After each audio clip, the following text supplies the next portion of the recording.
பலர் இந்த நாட்களில் நம்முடைய செய்தியை கேட்டு சொன்னது, எங்கள் வாழ்க்கையில் ஒன்றும் நடக்கலை, வீடு கட்டு காரியம் முடியலை, பிள்ளைகள் காரியத்தில் இப்படி நிறைய அலைச்சல்.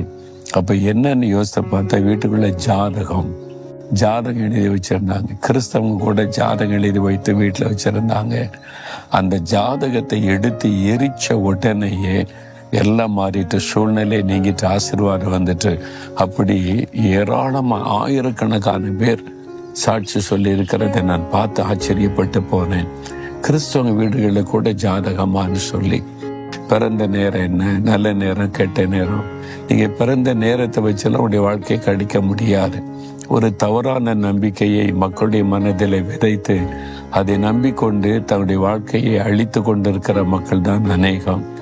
ஆண்டவருடைய கரத்துல தான் நம்முடைய வாழ்க்கை இருக்கிறது. அவருக்கு தெரியும் எல்லாமே. நம்ம ஆண்டவரை பார்க்கறதுக்கு பதிலா ஜாதகத்தின் மீது வைக்கிற நம்பிக்கை இருதயத்துல தேவனை விட்டு விலகுவது, இப்படி தவறான நம்பிக்கை என்கிற அருவருப்புகள் உங்களுடைய வாழ்க்கையில இருக்கக்கூடும். அதை அப்புறப்படுத்துங்க. அதன் மீதெல்லாம் நம்பிக்கை வைக்காதங்க.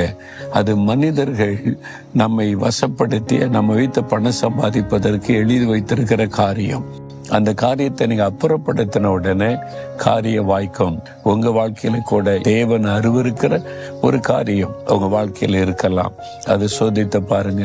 அதை அப்புறப்படுத்தின உடனே அலைச்சல் இல்லாதபடி காரியத்தை உடனே ஆண்டவர் வாய்க்க பண்ணுவார். இன்றைக்கு வாய்க்க பண்ணுவார். உங்களுக்காக அந்த காரியத்தில் அற்புதம் செய்வார்.